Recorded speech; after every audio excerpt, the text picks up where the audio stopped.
Eu convido você agora a abrir a palavra do Senhor lá em Timóteo, o texto que nós temos estudado nas últimas semanas. E hoje nós chegamos aqui no capítulo 3 e vamos ler os 13 primeiros versos. Primeira carta do apóstolo Paulo, escrita a Timóteo, capítulo 3. Eu vou ler os 13 versos iniciais, convido os irmãos a acompanhar a leitura que farei, portanto, na carta do apóstolo Paulo a Timóteo, essa porção da Sagrada Escritura. Sejamos atentos, portanto, à leitura da palavra do Senhor. Diz assim: fiel é a palavra. Se alguém aspira ao episcopado, excelente obra almeja. É necessário, portanto, que o bispo seja irrepreensível, esposo de uma só mulher, temperante, sóbrio, modesto, hospitaleiro, apto para ensinar, não dado ao vinho, não violento, porém cordato, inimigo de contendas, não avarento, e que governe bem a própria casa, criando os filhos sob disciplina, com todo respeito. Pois se alguém não sabe governar a própria casa, como cuidará da igreja de Deus? Não seja neófito, para não suceder que se ensoberbeça e incorra na condenação do diabo.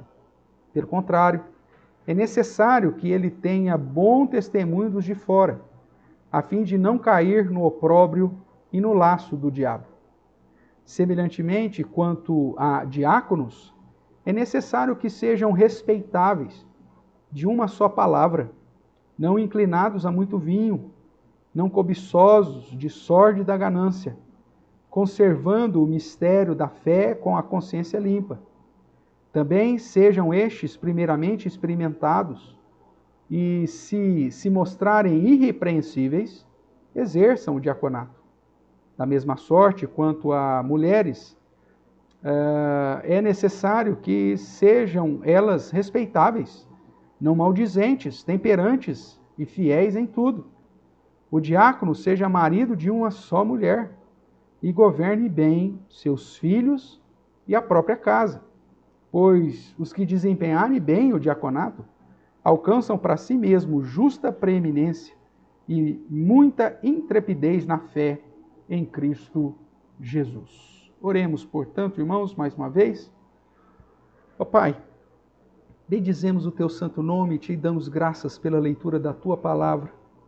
E nesse momento, ó Deus, clamamos que o Senhor, através da ação do Teu Santo Espírito, nos ilumine para compreendermos o Teu querer e, ao mesmo tempo, nos edifique, aplicando sobre a nossa mente, o nosso coração, a Tua vontade.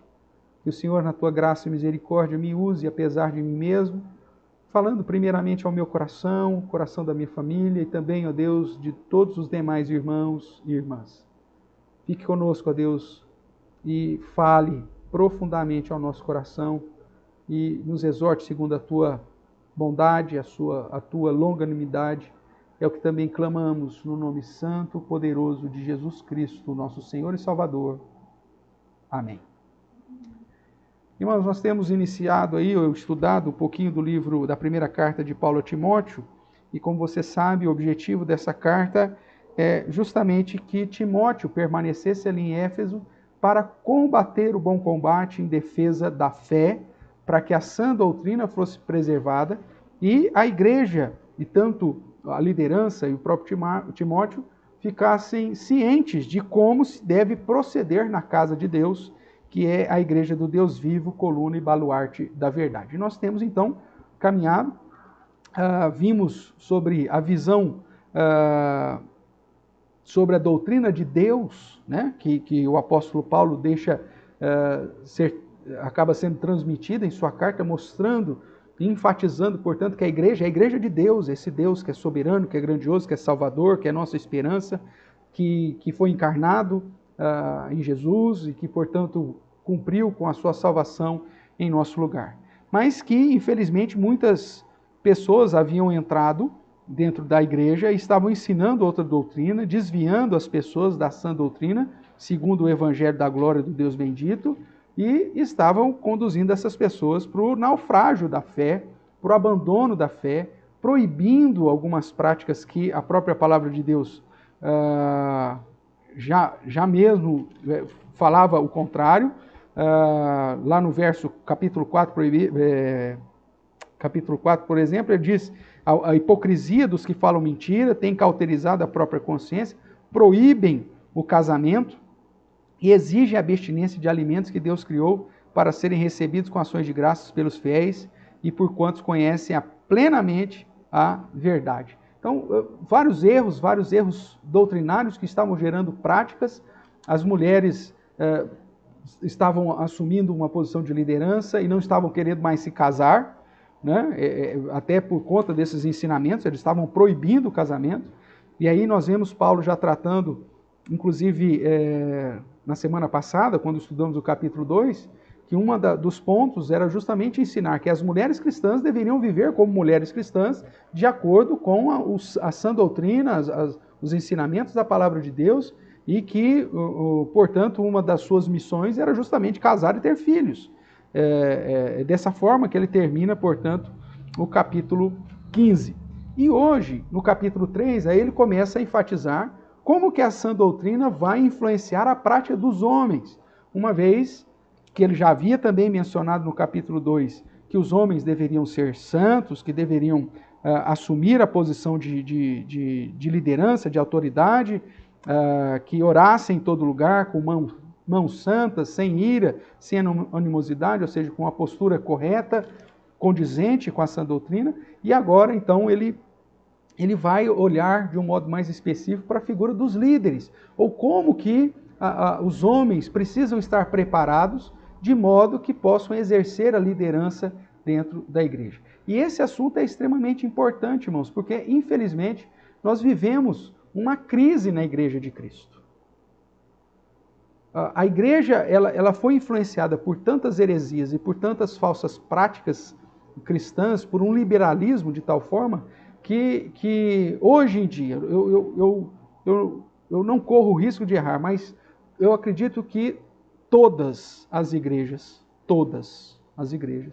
estão vivendo um momento de crise quanto à liderança masculina. Primeiro, pela característica da nossa geração, que tem realmente tentado desconstruir a visão bíblica da figura humana, da responsabilidade, dos deveres e das qualificações que o próprio Deus determina para esse homem. Segundo, pela influência do nosso mundo, que tem enfatizado tão somente as coisas puramente terrenas, e as pessoas têm se envolvido cada vez mais com as coisas da era presente, e a igreja, e consequentemente a obra da igreja, tem ficado em segundo lugar.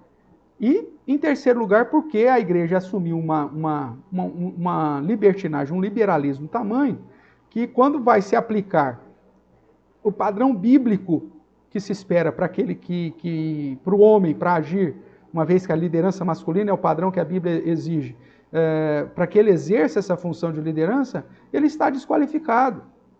Porque a sua vida familiar está destruída, porque a sua vida social está destruída, o seu testemunho de vida está manchado. Veja, Paulo não vai, nós vamos falar disso mais à frente, Paulo não está aqui tratando que para você ser líder na igreja você tem que ser santo, mas você tem que ser irrepreensível.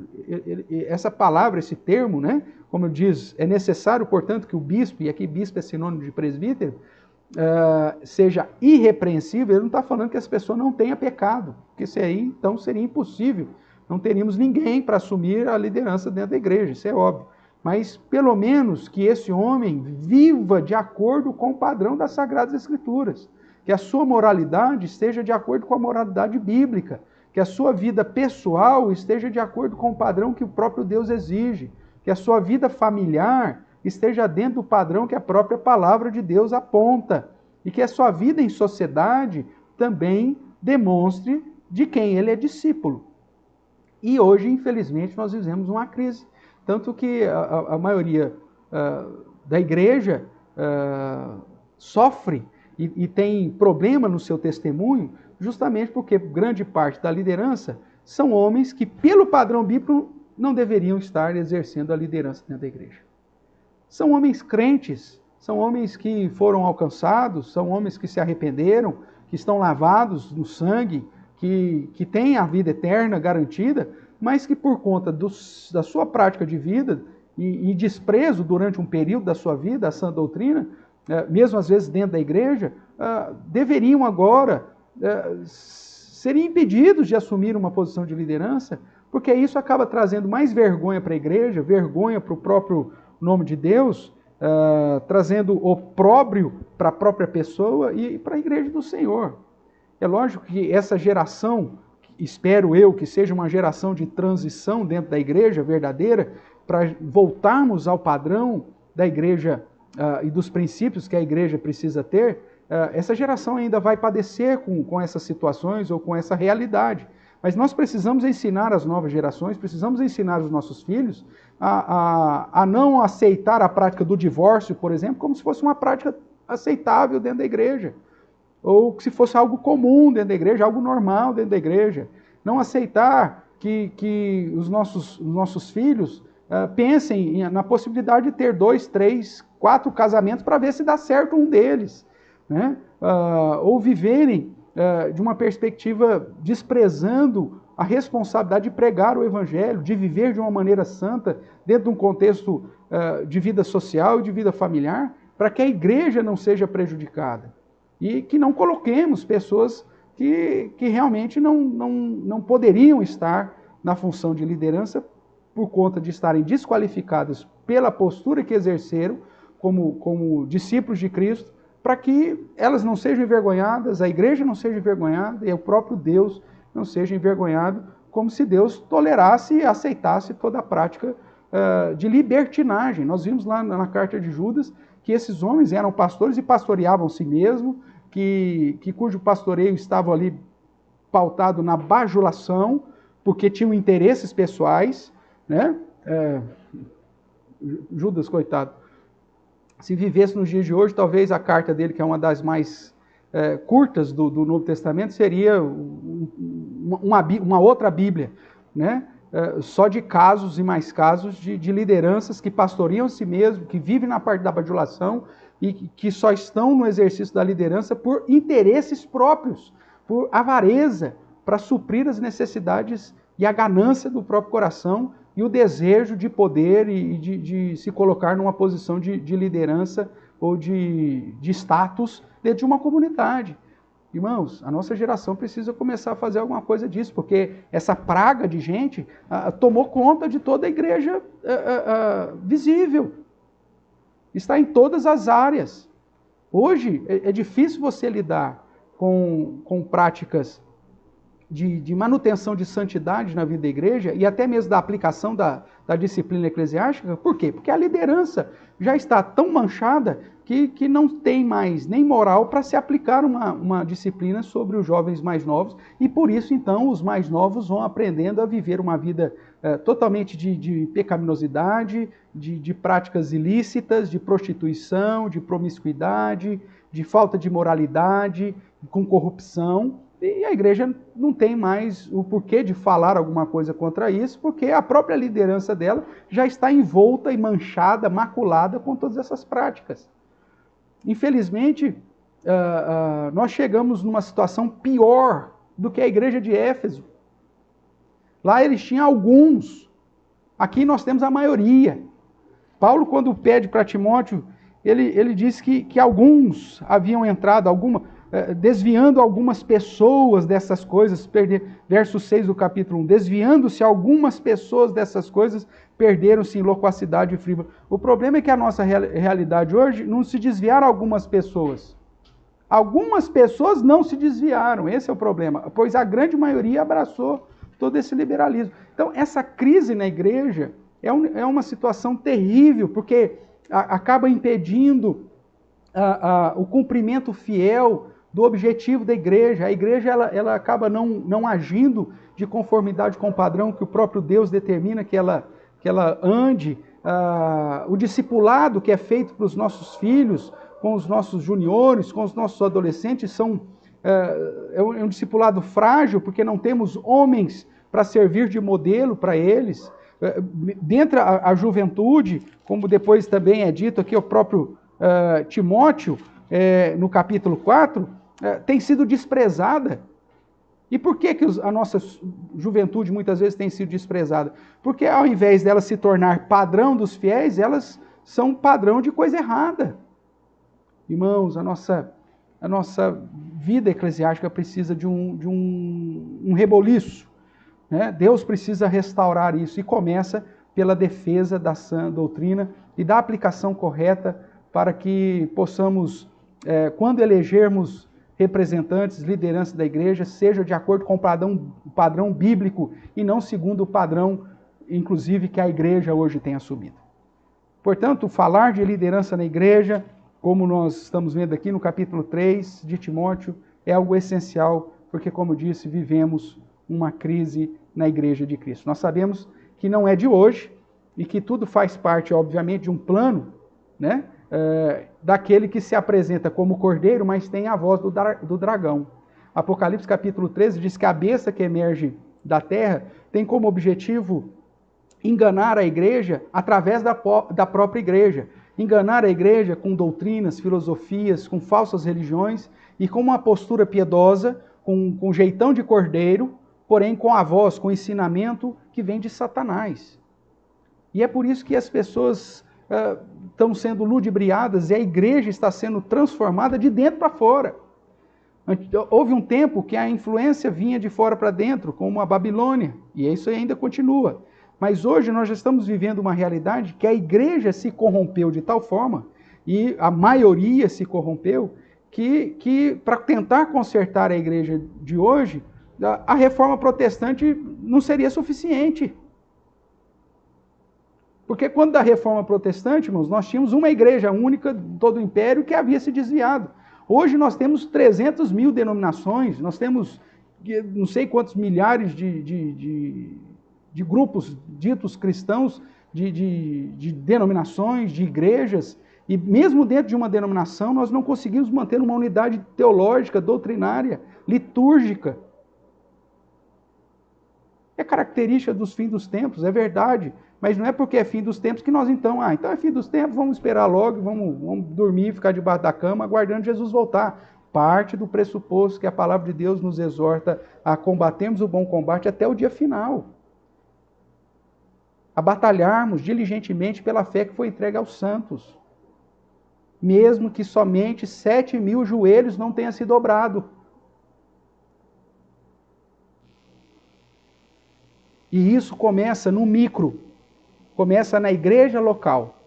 A partir do momento que nós tivermos uma igreja fiel, mesmo que ela ainda seja pequena, mas dentro do contexto local ela seja uma igreja fiel, que defenda essa doutrina, que pratique essa doutrina e coloque as práticas bíblicas, tanto na liderança, na formação da família, na relação dos seus jovens, no modo de viver das pessoas que são membros dessa igreja, nós, de um modo ou de outro, vamos influenciar outras igrejas para que também possam passar pelo mesmo processo e assim, queira Deus, né, que esse processo possa fazer diferença numa região, como foi o caso da igreja de Tessalônica, que se tornou um modelo para toda aquela região, e como a igreja também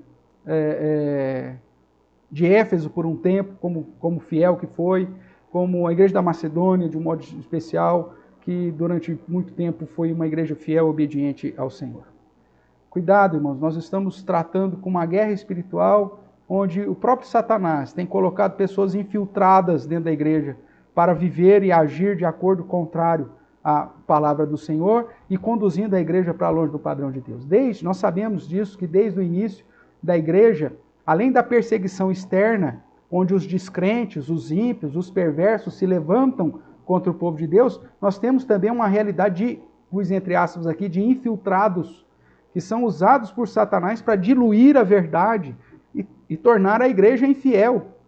São pessoas que assumem a liderança com uma posição aparentemente piedosa e que falam de Jesus, e que falam do amor, e que falam de práticas aparentemente cristãs, mas que sorrateiramente vão introduzindo práticas que estão completamente desassociadas do verdadeiro Evangelho de Cristo, que tem como estratégia o pragmatismo, a motivação e tantas outras situações de libertinagem que conduzem a igreja para longe de Deus porque não apresenta o verdadeiro Evangelho. O próprio Senhor Jesus nos advertiu para permanecermos fiéis nas práticas das primeiras obras. Este era o problema da igreja de Éfeso, nós lemos lá em Apocalipse capítulo 2. E agora, nas cartas apostólicas do Novo Testamento, nós encontramos em vários momentos a descrição da realidade onde a igreja está sendo ameaçada por dentro.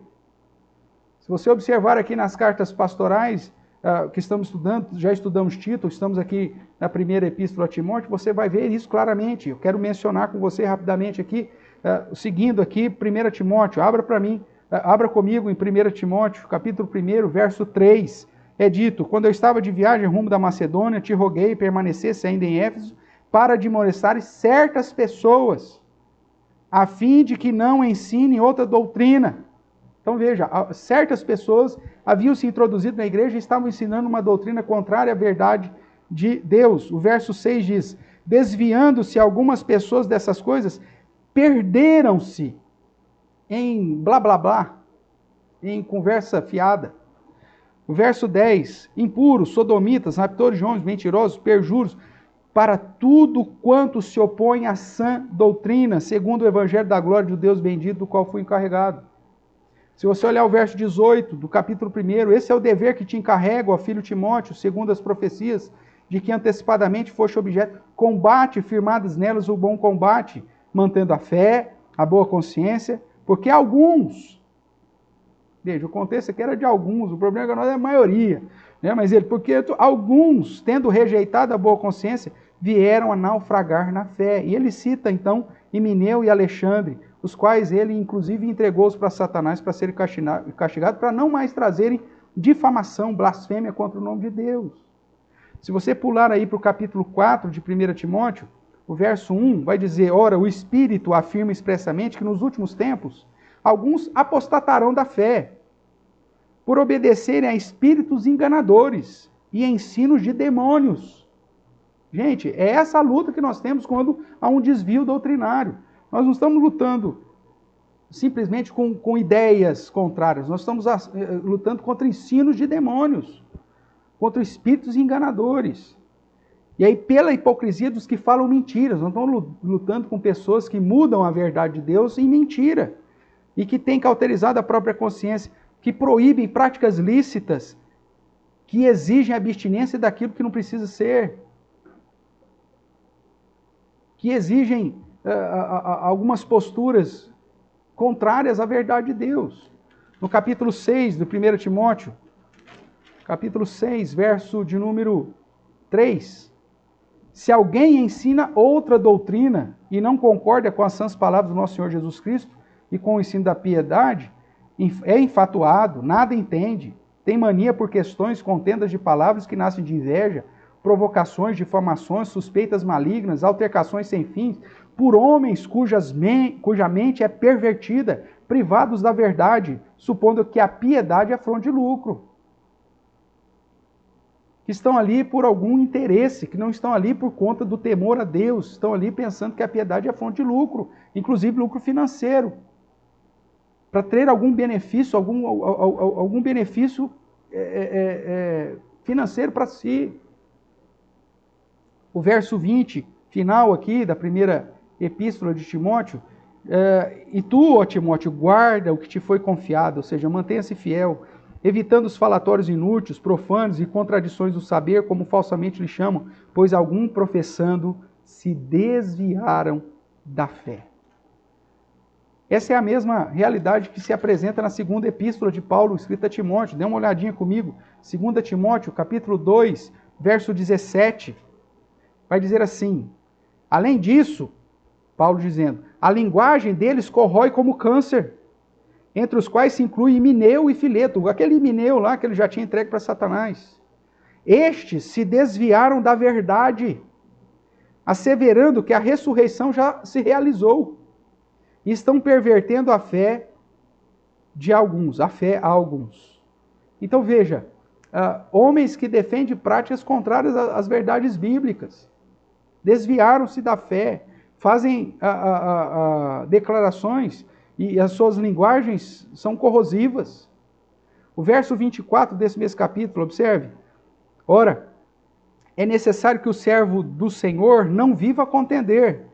Sim, deve ser brando para com todos, apto para instruir, paciente, disciplinando com mansidão os que se opõem, na expectativa de que Deus lhe conceda não só arrependimento para conhecer plenamente a verdade. Aqueles que estão na dúvida, da mesma forma que Judas expressa. O que está na dúvida, você vai tentar ajudar para tentar resgatar esse. Não os que já estão facciosos, que já estão na heresia, como nós já vimos também em Tito.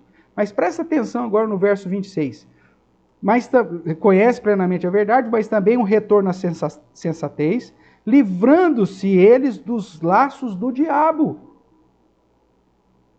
Porque aqueles que seguem uma doutrina diferente da verdade não estão seguindo a Deus, estão seguindo o próprio diabo, tendo sido feitos cativos por ele para cumprir a sua vontade. São pessoas que estão dentro da igreja, cativos pelo próprio Satanás, pelo próprio diabo, para cumprir a sua vontade, para conduzir a juventude para a promiscuidade, para a liberação sexual, para a falta de santidade, para a falta de compromisso, para as práticas impuras, que propõem estratégias de evangelismo que nada tem a ver com o padrão bíblico. E que ao invés de confrontar a prática pecaminosa, de apontar o erro e de conduzir as pessoas ao arrependimento e à fé, tem conduzido as pessoas a entender que Deus as aceita como elas são e que se elas viverem segundo a inclinação do próprio coração, Deus é amor e em algum momento Deus vai ser misericordioso com ela. Queridos, servos de Satanás, cativos por Satanás para cumprir a sua vontade. Ainda no capítulo 3, nós temos aqui do verso 1 ao 7, falando uma série de situações, né? Como que são as características dos homens dos últimos tempos. E ele está falando de pessoas dentro da igreja. O verso 5 do capítulo 3 vai dizer, tendo forma de piedade, negando-lhe, entretanto, o poder. Ou seja, a ação deles não tem nada a ver com a prática da Bíblia, mas eles têm cara de piedade, parecem crentes verdadeiros, mas são egoístas, avarentos, jactanciosos, arrogantes, blasfemadores, desobedientes ao Pai, e a lista não termina. O verso 6 ainda diz, pois estes que se desviaram da verdade se encontram os que penetram sorrateiramente nas casas e conseguem cativar mulherinhas sobrecarregadas de pecados, conduzidas de várias paixões, que aprendem sempre e jamais podem chegar ao pleno conhecimento da verdade. Ou seja, são pessoas que estão privadas do verdadeiro evangelho, que querem seguir uma igreja, um evangelho, de acordo com as suas próprias paixões. E que sempre vai encontrar pessoas para se unir a esse tipo de grupo. Porque não quer assumir um compromisso sério com a sã doutrina, a verdade de Deus. Veja o verso 8. Do modo como Janes e Jambres resistiram a Moisés, Janes e Jambres, também esses resistem à verdade. Você prega a Bíblia para eles, eles falam, não, esse cara é louco. Essa prática não tem base nas Escrituras. Ele fala, não, esse cara é intolerante. Que prega que o padrão familiar é aquele descrito pela Bíblia. Fala, não, esse cara está fora do tempo dele, ele é machista, fascista, homofóbico, genocida. Aí põe tudo quanto é nome. Estão privados, estão com a mente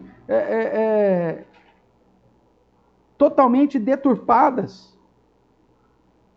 Ou como o próprio apóstolo diz aqui, né? Estão com a consciência cauterizada.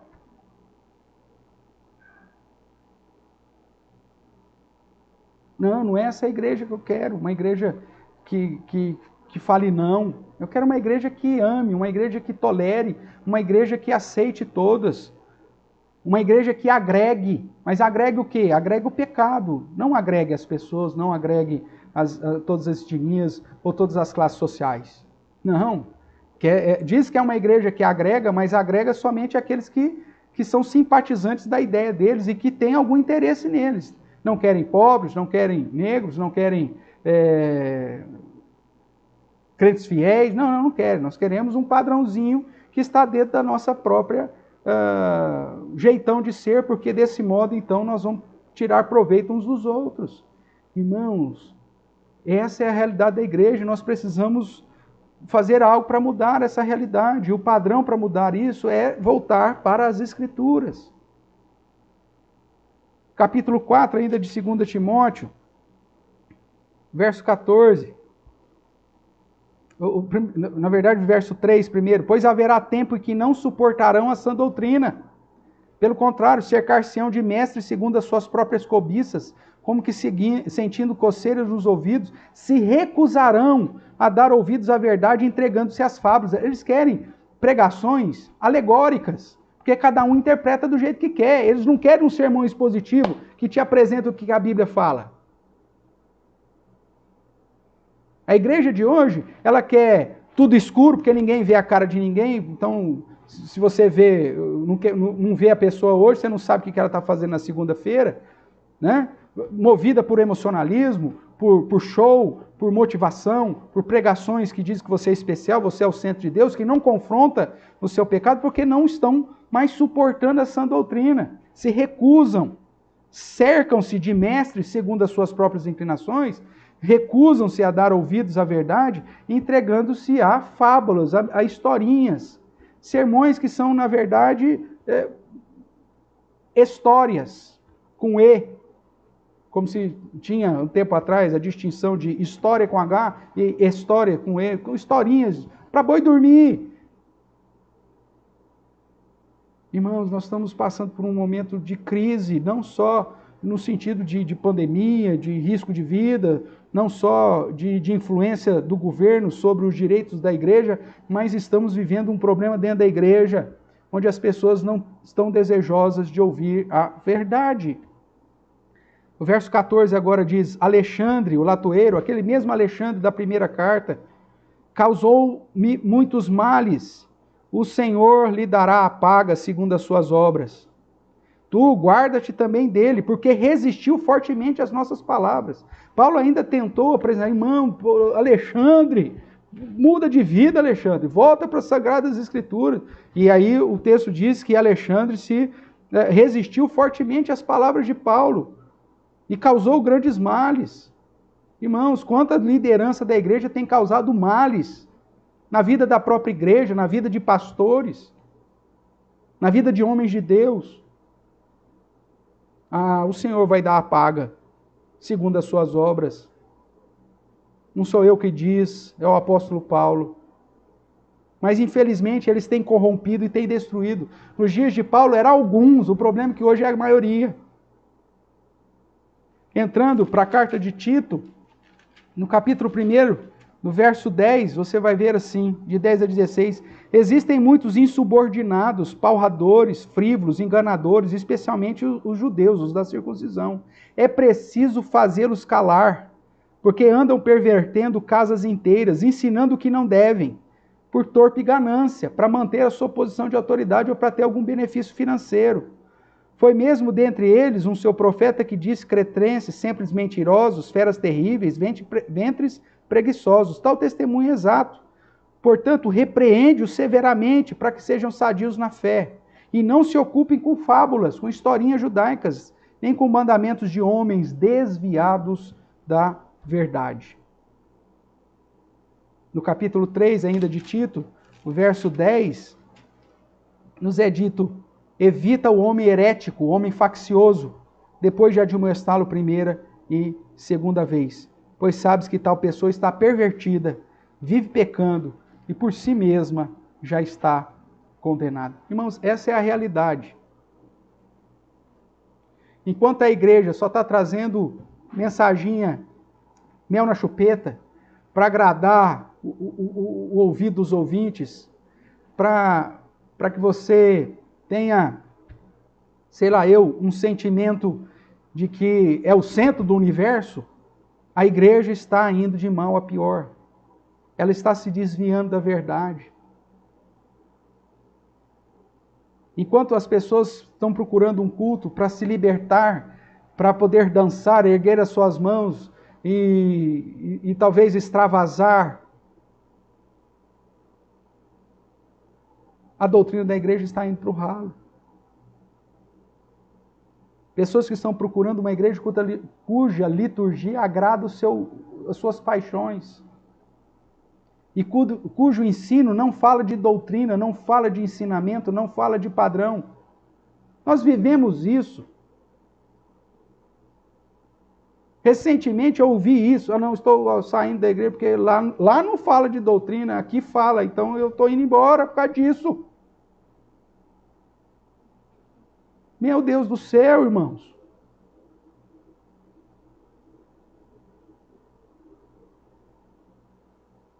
As pessoas preferem ser enganadas. E a igreja, pelo menos o grupo que ainda tem sido tocado pelo Espírito Santo de Deus, para que permaneçam fiéis à sã doutrina, precisam se posicionar. Nós só vamos ser encontrados fiéis a partir do momento que estivermos em fidelidade com a palavra de Deus. Estar na igreja hoje não significa absolutamente nada. O desvio da verdade e a prática decorrente desses desvios tem conduzido a igreja para o adultério. Hoje a igreja é uma igreja adúltera. É preciso defender a sã doutrina, combater o bom combate e fazer tais homens se calarem.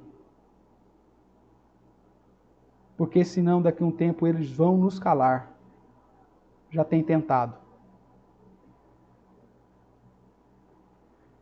Nesse contexto, irmãos, Paulo envia seus colaboradores para defender a sã doutrina e ensinar os crentes a permanecerem fiéis, mostrando como se deve proceder na casa de Deus.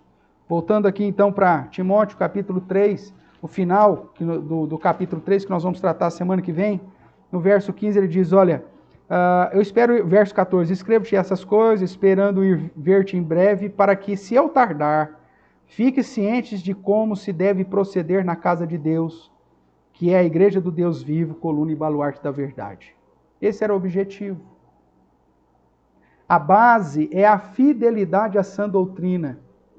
E, pautado no conhecimento pleno da verdade, possuir ações ou práticas que são condizentes a tal ensino, condizentes a tal a sã doutrina, em todas as esferas da vida humana.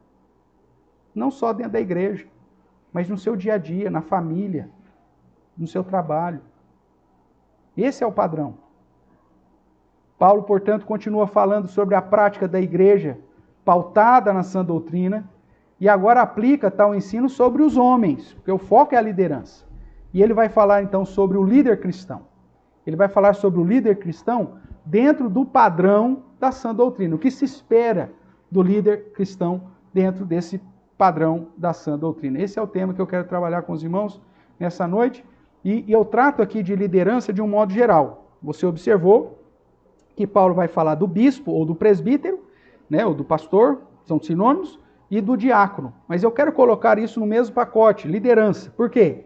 Primeiro, porque recentemente nós já estudamos lá em Tito as qualificações exigidas aos presbíteros e bispos, que atende a questão pessoal, a questão familiar e a questão social. É só você procurar lá o sermão que nós tratamos, ou o culto que nós tratamos sobre Tito, e você vai ver lá. Então nós já trabalhamos isso de uma maneira separada e tratando, obviamente, de cada uma das expressões, das qualificações, porque o foco aqui é na qualificação, não é no dever propriamente, não é naquilo que vai fazer, mas na qualificação para se colocar na posição de presbítero ou de diácono. E eu quero tratar de liderança ainda de um modo geral, em segundo lugar, porque o próprio Paulo, aqui na carta de Timóteo, ele usa o termo diácono também para Timóteo. Quando você vai lá para o capítulo 4, no verso 6, ele diz assim, expondo essas coisas aos irmãos, será bom ministro. Essa palavra traduzida aqui por ministro é o mesmo termo para diácono. Então, esse diácono é sinônimo de servo, é sinônimo de ministro, é sinônimo daquele que está servindo a causa de Cristo. Então, tanto o bispo quanto o diácono trata da liderança da igreja. E se você observar, termos que Paulo apresenta na qualificação dos bispos são termos que também são aplicados na figura dos diáconos. Fazemos essa conexão aí. Capítulo 3, verso 2. É necessário, portanto, que o bispo seja irrepreensível. Verso 8. Semelhante quanto aos diáconos, é necessário que sejam respeitáveis. Aí, verso 10. Também sejam esses primeiramente experimentados e se mostrarem irrepreensíveis. Veja, o fato de ser irrepreensível é uma característica tanto para o bispo ou para o presbítero quanto para o diácono. Verso 2, esposo de uma só mulher. Verso 12, o diácono seja marido de uma só mulher. Temperante, sóbrio, modesto, hospitaleiro. São características que também devem ser vistas no diácono. A questão do apto para ensinar é uma situação que os distingue. Não dado ao vinho, verso 3, veja lá o verso 8, de uma só palavra, é a ideia do temperante, do sóbrio, né? Não inclinado a muito vinho, a mesma coisa. Final do verso 3, não violento, porém cordato, inimigo de contento, não avarento. Final do verso 8, não cobiçoso de sorte da ganância, é a mesma coisa. Verso 4, que governe bem a própria casa. Verso 12, o diácono seja marido de uma só mulher e governe bem seus filhos e a própria casa. Verso 6, não seja neófito, não seja novo na fé, uma nova planta, esse é o significado neófitos, nova planta, novo na fé.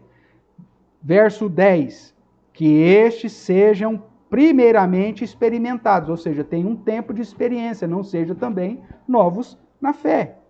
Então veja, irmãos, muitas das exigências, das qualificações para o presbítero também é apresentado para o diácono, diferentemente algumas dessas qualificações por conta da função que vai se exercer, mas por isso então eu quero trabalhar com o termo de liderança de um modo geral, tanto para presbítero quanto para diácono, ok? Caminhando aqui, então, apesar de uma distinção entre o bispo e o diácono, ambos precisam apresentar as mesmas qualificações.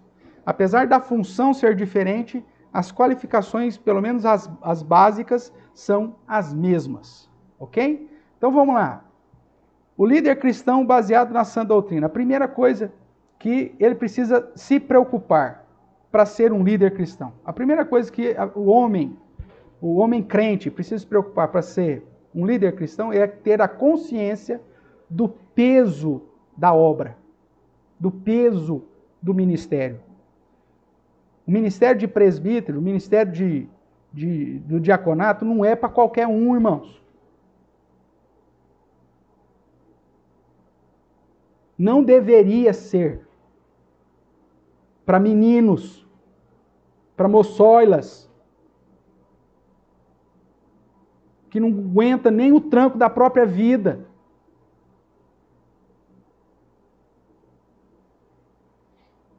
É para homens. A consciência do peso da obra começa assim, Paulo falando, fiel é a palavra. Se alguém aspira ao episcopado, a questão do presbiterato, excelente obra almeja. Veja, se eu desejo isso, excelente obra almeja, por quê? Porque isso é pesado demais para mim.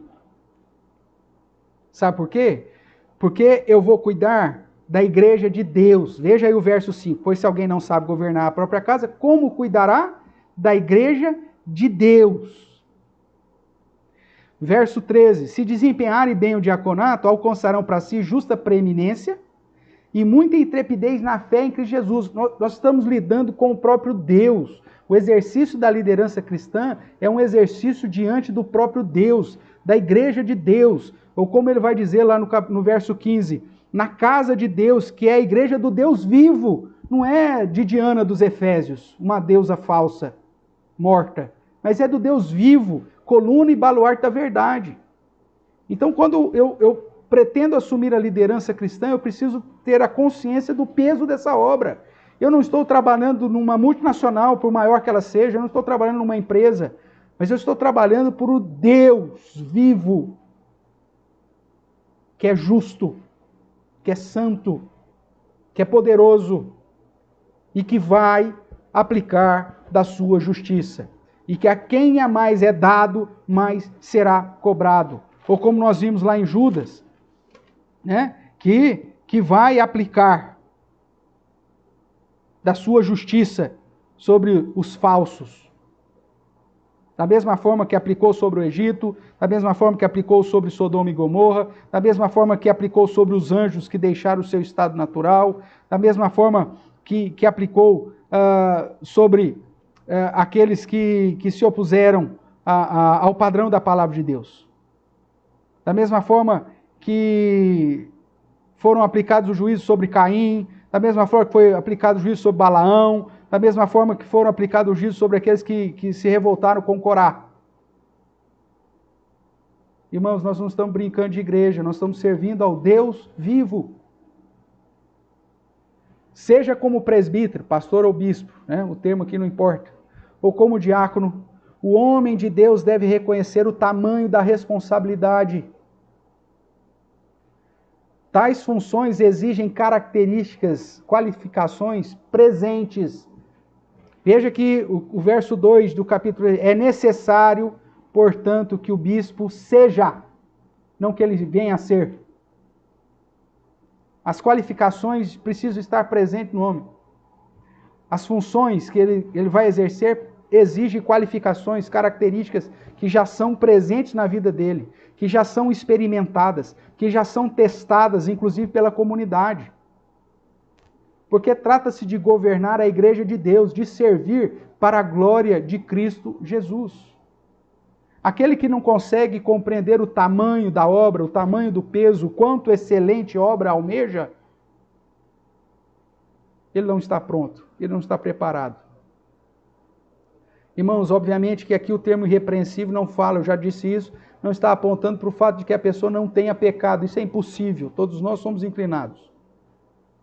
Mas são pessoas que têm o tamanho, a consciência do tamanho da obra e do Deus que está servindo, e que fazem no máximo de temor, de tremor, porque sabe que esse Deus vai dar paga para aqueles que se desviarem, para aqueles que forem instrumentos para conduzir a igreja para um caminho distante da verdadeira doutrina do próprio Deus. O líder cristão, segundo o padrão da sã doutrina, é um homem consciente do peso dessa obra, de que ele está servindo a Deus. Ele parte do pressuposto que servir na igreja é servir ao Deus vivo, o Senhor da igreja. É isso que o apóstolo Paulo disse para os presbíteros da igreja de Éfeso, quando, em reunião com eles, registrado lá no capítulo 20 de Atos. No capítulo 20 de Atos, nós vemos, a partir do verso 17, dizendo: de Mileto mandou a Éfeso chamar os presbíteros da igreja. E ele vai dizer para esses presbíteros, para esses líderes da igreja, verso 28 de Atos 20, atendei por vós, ou seja, presta atenção na vida de vocês, e também por todo o rebanho, sobre o qual o Espírito Santo vos constituiu bispos, para pastoreares a igreja de Deus, não é a igreja sua. Tem muito presbítero hoje que acha que é dono de igreja, que acha que é o patrão do pastor, que acha que é o patrão dos diáconos, e que os diáconos estão lá para servi-lo. Esses infelizes vão receber a paga, irmãos. Porque eles não estão tratando com nenhuma empresa, eles estão tratando com a igreja do Deus vivo. Eles têm que cuidar da própria vida, cuidar do rebanho, sobre o qual o Espírito Santo constituiu, para pastoreares a igreja de Deus, a qual Deus comprou com o seu próprio sangue. Não foi nenhum de vocês. É nesse sentido que nós vamos ver o apóstolo Pedro, na mesma ideia, chamando a atenção para os pastores fazerem isso com um coração voluntário. com uma posição de humildade, de temor diante de Deus, porque eles estão conscientes do peso que essa obra traz. No capítulo 5 de 1 Pedro, digo, rogo, pois, aos presbíteros que há entre vós, e eu presbítero com eles, e testemunho do sofrimento de Cristo, e ainda coparticipante da glória que há de ser revelada, pastoreai o rebanho de Deus que há entre vós, não por constrangimento, mas espontaneamente, como Deus quer, não por sorte da ganância, mas de boa vontade, nem como dominadores dos que vos foram confiados, antes tornando-vos modelos do rebanho. Ora, logo que o Supremo Pastor se manifestar, recebereis a coroa que não murcha, a coroa da glória imarcessível. Irmãos, a liderança cristã não é para pessoas que desejam uma posição de prestígio, mas é para pessoas que têm a consciência de que aqueles que querem ser alguma coisa para o Senhor devem ser os que servem. A primeira característica do homem cristão, para que ele possa ser um homem de Deus, é ter a consciência do peso da obra, de quão excelente obra é servir ao Deus da igreja. E deveriam fazer isso com temor e tremor.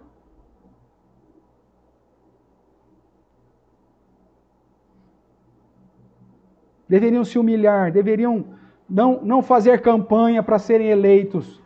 E quando ganhar, como se fosse eleito vereador corrupto, ou qualquer governante corrupto, como se fosse uma coisa maravilhosa. É algo extremamente pesado para aqueles que realmente temem ao Senhor e andam segundo a sua palavra. Segunda característica, irmãos, do líder cristão segundo o padrão, além de ter consciência do peso da obra, e consequentemente buscar honra e glória só de Deus e não sua própria, a segunda característica é integralidade missional. O que é isso, pastor? O que o senhor quer dizer com integralidade missional? De que o líder cristão, ele não pode ser desassociado da sua vida pessoal, o líder cristão não pode ser desassociado da sua vida familiar, o líder cristão não pode desassociar a sua vida social. Quando você trabalha numa empresa, você é o presidente da empresa. Enquanto você está na função de presidente da empresa, você tem lá a sua função como presidente. Agora, o que você faz na sua vida, meu amigo? Se você é promíscuo, se você é adúltero, se você bebe todas no final de semana, se o cachorro lambe a sua boca no domingo, segunda-feira, você estando lá na sua empresinha como presidente e dando resultados lá para o grupo de donos ou de acionistas, tá tudo bem. Se você vira a casaca, não importa. Porque lá na empresa você exerce uma função. Agora, como líder cristão, o que você é, o modo que você lida com a sua família e como a sua família pode te impedir de exercer a função pastoral. Se os seus filhos são desobedientes, isso já seria uma posição para desqualificar você como líder cristão. Olha que seriedade, irmãos. Por isso é integralidade missional. Não dá para separar o pastor é tão bom, mas a mulher dele é adúltera. Mas ele é bom, ele é um cara maravilhoso, prega muito bem. E o pastor, nossa, que amorzinho de pastor, é tão fofinho, não sei o quê. Mas os filhos, tudo rebelde, tudo drogado, tudo danado, tudo uma prostituição terrível, desobedientes, iníquos.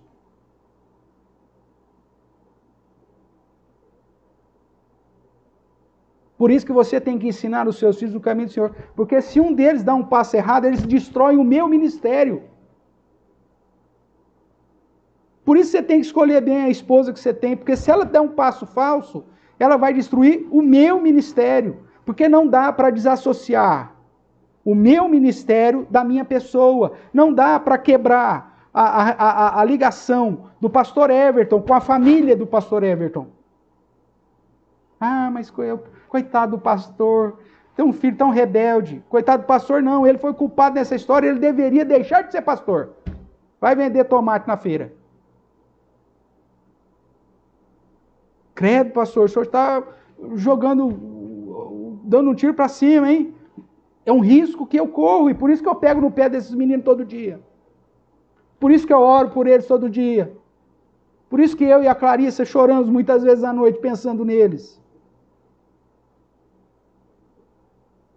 Porque não dá para separar. Há uma integralidade missional, irmãos. Veja, é necessário que seja, aí vem, qualificações. Irrepreensível, esposo de uma só mulher, temperante, sóbrio, modesto, hospitaleiro, apto a ensinar, não dado ao vinho, não violento, cordato, inimigo de contendas, não avarento, que governe bem a própria casa, criando os filhos sob disciplina, com todo respeito. E aí tem um parêntese. Pois se você não sabe governar a sua casa, meu amigo, se os seus filhos não são disciplinados, se não respeitam, se não têm respeito, você não pode cuidar da igreja de Deus. Você não dá conta de cuidar nem da sua família, que é desse tamanhozinho, como que você vai cuidar da igreja? Se você não dá conta de manter o seu casamento em fidelidade, a sua mulher em submissão, em harmonia, o que você está querendo ser líder da igreja? Você pode ser presidente da nação, mas você não pode ser pastor, você não pode ser diácono.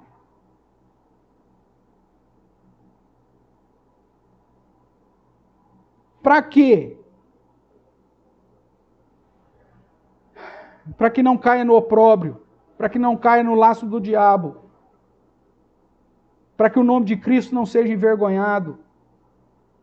Você vai continuar crente, você vai continuar sendo salvo, você vai continuar, a misericórdia de Deus vai continuar sobre a sua vida, mas essa é a realidade. Nós precisamos preparar a geração dos nossos filhos para que sejam homens crentes de verdade.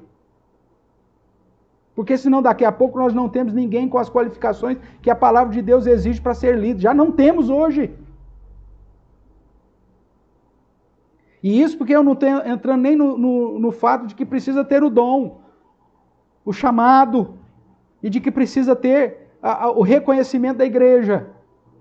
E não segundo as inclinações da igreja, mas segundo as qualificações e o padrão da palavra de Deus. Irmãos, veja o problema que nós estamos. Nós corremos o risco da igreja fechar daqui a alguns anos. Algumas dessas igrejas já não têm liderança masculina. Algumas das nossas igrejas no presbitério de Araraquara não conseguem eleger.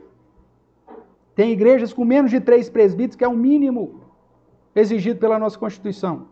Porque não tem liderança masculina. E quando não tem, aí tem que eleger qualquer um para ter um número lá. Aí pega o cara, o primeiro que passa na frente.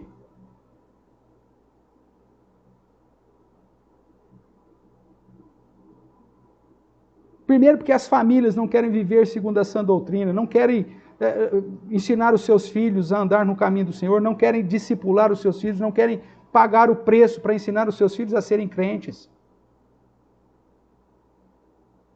Veja também a situação do diácono. Também esses experimentados se mostrem irrepreensíveis e exerçam o diaconato. Da mesma sorte quanto a mulheres, ou seja, está falando da esposa, não está falando da diaconisa. Ele acabou de falar no capítulo 2 que a mulher não pode exercer nenhuma função de autoridade. Isso aqui não é machismo, isso é simplesmente um padrão bíblico. Se ele acabou de falar no capítulo 2 que para a mulher não exercer nenhuma função de autoridade sobre o homem, você acha que ele ia defender a diaconia aqui, meu irmão? Seja fiel à sua interpretação. Quanto a mulheres, ele está falando, quanto às esposas do diácono, elas precisam ser respeitáveis, não maldizentes, temperantes e fiéis em tudo. Por quê? Porque não dá para separar a função de líder cristão daquilo que a pessoa é, daquilo que a família dele é e daquilo que ele é na sociedade. Integralidade missional. O fulano é tão bonzinho, dava um diácono fantástico. Só que a mulher dele é maldizente, é fofoqueira, é bocuda, não pode. Porque na hora que ele for visitar uma família que está em necessidade da igreja, e vai chegar em casa, você foi na onde? Fui na casa do fulano, tem que decidir. Ela vai meter a boca em todo mundo. Porque é fofoqueira, é maldizente, não consegue segurar a língua dentro da boca. Ela precisa ser temperante. Ela precisa ser fiel, respeitável.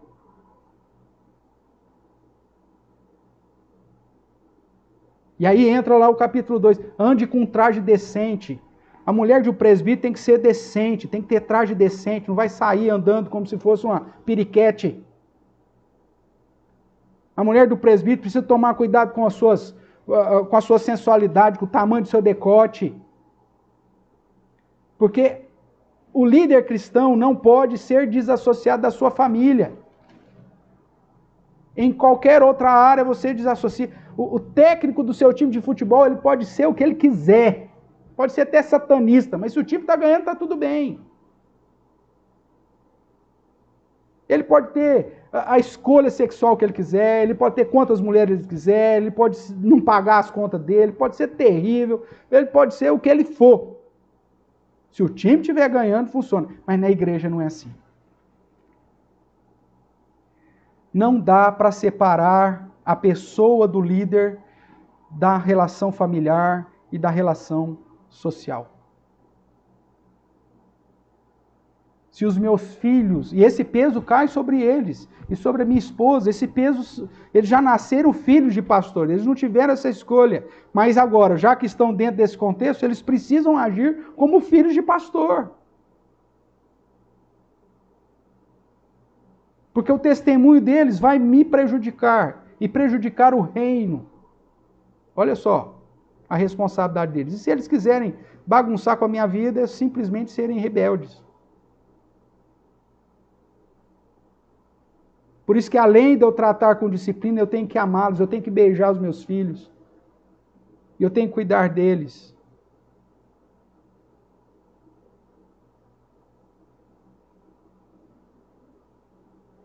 Não dá para desassociar. O líder cristão dentro do padrão da sã doutrina, ele não pode separar. O pastor é muito bom. A mulher dele é uma tranqueira, mas ele é muito bom. Não existe isso. O pastor é maravilhoso, mas os filhos, a família é destruída. Não existe isso no padrão que o apóstolo Paulo apresenta para a igreja do Deus vivo. Não dá para separar o homem da função. Não basta ser um excelente pastor, não basta ser um excelente diácono, não basta ser um excelente presbítero, se você for um péssimo marido, um péssimo pai, um péssimo cidadão. O líder cristão precisa ter a consciência da integralidade da sua função, ou seja, da sua missão. Seu fracasso familiar ou da sua família o impede de ser líder na sua igreja.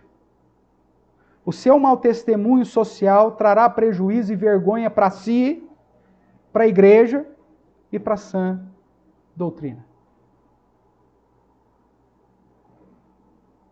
O líder cristão, segundo a sã doutrina, ele tem consciência de que essa obra é uma obra excelente. Porque ele não está servindo a homem algum, mas ele está servindo ao Deus vivo.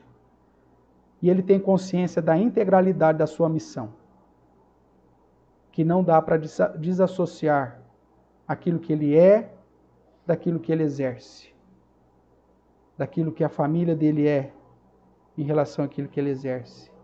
Em relação àquilo que ele age em sociedade com a função que ele exerce dentro do povo de Deus. Concluindo, irmãos, eu sei que o nosso tempo já passou, mas considerando que estamos todos em casa, eu preciso ainda terminar o sermão dessa noite e ainda te conduzir à consagração no final do nosso culto. Eu peço para que você tenha um pouco de paciência. Todo homem cristão deveria estar apto para o exercício da liderança cristã, ficando dependendo apenas do dom dado por Deus, do chamado e do reconhecimento da própria igreja. Mas todos teriam que ter as qualificações que o apóstolo Paulo exige aqui. mesmo que você nunca venha se tornar um líder cristão. Tais qualificações deveriam ser vistas na vida de todo homem que se diz crente. Veja, não estou falando ausência de pecado. Infelizmente, todos nós somos pecadores. Mas que tenha noção do Deus a quem serve. E que luta. Esbofeteia a própria carne, como diz Paulo. Para andar e para ser achado em fidelidade. Quando nós olhamos para esse padrão aqui de Timóteo, nós vemos que tantos requisitos positivos apresentados, ser irrepreensível, fiel, marido de uma só mulher, temperante, sóbrio, modesto, hospitaleiro, apto para ensinar, cordato, líder e que tenha bom testemunho dos de fora, quanto os requisitos negativos, não dado ao vinho, não violento, inimigo de contenda, não avarento e não neófito. Todos esses requisitos apontam para as qualificações necessárias. E você vai ver a grande maioria delas, tanto para exercer o presbiterato quanto para o diaconato, dando uma diferença no ensino para o presbítero, apto para ensinar, e uma postura da mulher, do diácono, estar com características que também a esposa do pastor tem que ter, mas de uma maneira muito mais clara, porque no exercício do diaconato, muitas vezes a mulher vai acompanhar o marido para uma visita, numa assistência, no socorro a um crente. Veja que o líder, a sua respectiva esposa e os seus filhos devem fazer parte do pacote. Não dá para separar.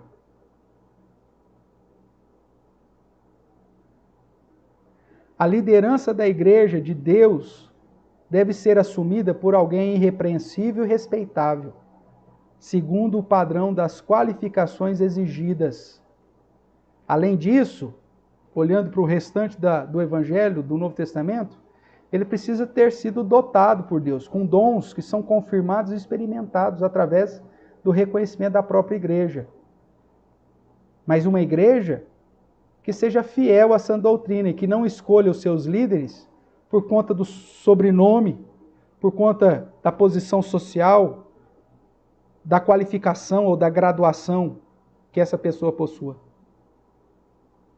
Mas ela tem que estar de olho nas qualificações pessoais, familiares e social desse indivíduo, desse crente.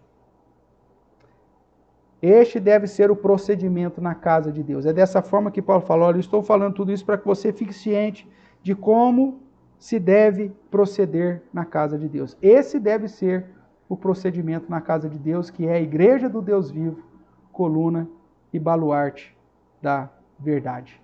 E que Deus tenha misericórdia de nós, tenha misericórdia da nossa geração, e que de um modo especial os nossos filhos sejam melhores do que nós, para que a igreja possa ser uma igreja fortalecida no padrão das Sagradas Escrituras.